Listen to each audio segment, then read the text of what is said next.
अस्सलाम वालेकुम। बजट के हवाले से हम एक वीडियो बना रहे हैं जिसका किसी भी बाय सेल और होल्ड कॉल से ताल्लुक़ नहीं है। आप अपनी खुद की भी कैलकुलेशन कर सकते हैं इस हवाले से और फिर इस वीडियो के कंटेंट से एग्री और डिसएग्री भी कर सकते हैं। बजट देखें, बजट मेरी नज़र में 3 किस्म के होते हैं।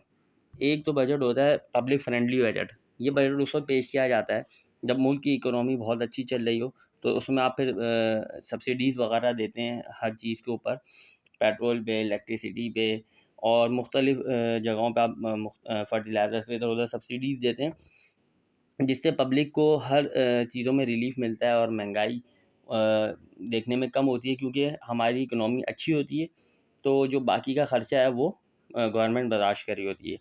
फ़िलहाल हमारी हालत ऐसी नहीं है कि हम पब्लिक फ्रेंडली बजट दें, तो इसलिए ये बजट तो हमारा इम्पॉसिबल था। उसके बाद होता है इंडस्ट्रियल फ्रेंडली बजट। इसमें गवर्नमेंट जो है वो जीएसटी वगैरह एग्ज़ेम्प्ट करती है, सेल्स टैक्स में कमी लाती है और इंडस्ट्री को भी जो है ना रिलीफ़ देती है और इम्पोर्ट के ऊपर आसानियाँ पैदा करती है। इंडस्ट्रीज़ को सब्सिडीज़ देती है मुख्तलिफ़ चीज़ों में, गैस में, इलेक्ट्रिसिटी में, पैकेजेस देती है मुख्तलिफ़ एक्सपोर्टर्स के लिए और मुख्तलिफ़ छोटे स्मॉल एंटरप्राइज़ेज़ के लिए, जो कि अभी इस वक़्त मुश्किल है क्योंकि हम एक आईएमएफ के प्रोग्राम में जाने, तो आईएमएफ की कंडीशंस इन सारी चीज़ों को मना करती है क्योंकि ये भी एक स्ट्रॉन्ग इकोनॉमी वाली कंट्री ही कर सकती है। या कंट्री उस वक़्त कर सकती है जब उसके रिज़र्व्स जो हैं, इस हद तक हों कि कम से कम वो कुछ अरसा तो इस सब्सिडीज़ को बर्दाश्त करे जिससे कि ग्रोथ हो और उसके बाद भले पे कट करे। तो ये बजट भी नहीं आता। तीसरा बजट है जिसमें आपको मुख्तलिफ़ किस्म के मेजर्स लेने होते हैं, आईएमएफ के मुताबिक जो आईएमएफ कहता है और वो मेजर्स लेके आपको अपनी कंट्री को बचाना होता है। ये बजट सबसे आखिरी बजट होता है, जो कोई भी गवर्नमेंट अपनी खुशी से नहीं देती क्योंकि इसके ऊपर फिर उसको बड़ा क्रिटिसाइज़ होता है, बहुत अपोज़िशन फ़ेस करनी पड़ती है। बट ये बजट जो है ना, ये आपको देना ही होता है। ये अपने कंट्री को सेव करने के लिए देना ही देना है और ये उस वक़्त पे देना पड़ता है, जब आपके पास एक्सटर्नल प्रेशर हो पेमेंट्स का, आपके पास डॉलर्स की कमी हो और आपके पास इम्पोर्ट सिर्फ़ और सिर्फ़ सवा महीने की रह गई हो, तो फिर आपके पास दूसरा कोई हल होता नहीं और आपको वो आईएमएफ के पास भी जाना हो, आपके पास डॉलर ना हो। तो उस टाइम पे अगर बजट आए, तो वो बजट फिर ऐसा बजट होता है जो किसी भी हाल में जो है वो फ्रेंडली नहीं होता। वो सिर्फ़ और सिर्फ़ मुल्क की फ़ेवर में ही आपको लेना होता है। अब आईएमएफ की जो कंडीशंस हैं, आईएमएफ की कंडीशंस अगर आप नहीं मानेंगे, तो आप जो है डिफ़ॉल्ट की तरफ चले जाएँगे। आईएमएफ की जो कंडीशन है वो डू और डाई वाली सिचुएशन है, करो या मरो। अगर आपने आईएमएफ की कंडीशंस नहीं मानी, तो आपके पास डू और डाई के अलावा कोई प्लान नहीं है। दूसरा प्लान आपके पास है ही नहीं। आपको ये सारी चीज़ें माननी है, जिसमें आपको सब्सिडीज़ कट करनी है, जिसमें आपको इलेक्ट्रिसिटी, पेट्रोल वगैरह इन सब पे जो भी आपने सब्सिडीज़ दी हैं, वो सारी सब्सिडी इवन जितनी सेक्टर्स पे आपकी सब्सिडीज़ हैं, आईएमएफ का मुतालबा है वो सब आप ख़त्म करें और अपने रेवेन्यू जनरेशन करें, टैक्स कलेक्शन करें, एक्स्ट्रा टैक्सेस लगाएँ। ये सारे आपके मामलात हैं। अगर नहीं करेंगे, तो इसके बाद आपका सिर्फ़ एक ही ऑप्शन है, वो है डिफ़ॉल्ट।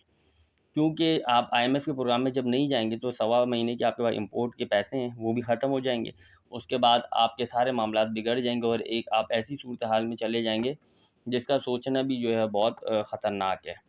तो ये तो हर किसी को इस बार एक्सेप्ट कर लेना है कि ये हमें आईएमएफ का प्रोग्राम एनी हाउ लेना है और जो उनकी डिमांड्स हैं, वो एनी हाउ हमें माननी ही माननी है, बोल्ड स्टेप लेना है। अदरवाइज़ जो लोग क्रिटिसाइज़ करते हैं इन चीज़ों को, फिर मैं उनसे कहता हूँ कि भई वो फिर दूसरा प्लान बी बताएँ हमें।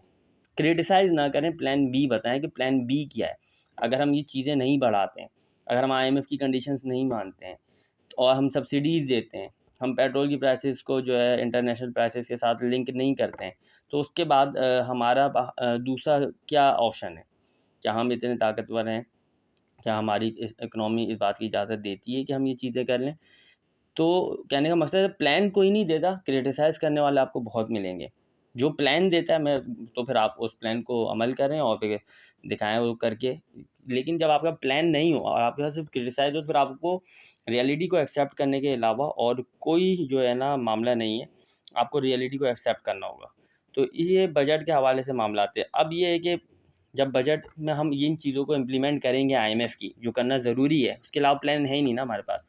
तो हमारी इन्फ्लेशन रेट बढ़ेगा, जो हमने अभी मामलात किए हैं और जो हम आगे जाके करेंगे, उसका इम्पैक्ट आने वाले 1-2 महीने में हमें नज़र आएगा। इन्फ्लेशन ऑलरेडी हाई है और फिर इन्फ्लेशन और बढ़ेगी। इन्फ्लेशन बढ़ने से इंटरेस्ट रेट की तरफ हमें देखना पड़ेगा और हमारी ग्रोथ जो है वो कम होगी, ग्रोथ हमारी डल होना शुरू हो जाएगी। अब जब ग्रोथ डल होगी हमारी, तो उससे क्या होगा कि ज़ाहिर सी बात है, हमारी कॉर्पोरेट अर्निंग भी कम होगी और मुख्तलिफ मामलात होंगे। तो ये सारी चीज़ें तो हमें आगे फेस करनी होगी, जिसे हमें पहले से ही तैयार रहना पड़ेगा इन चीज़ों के लिए।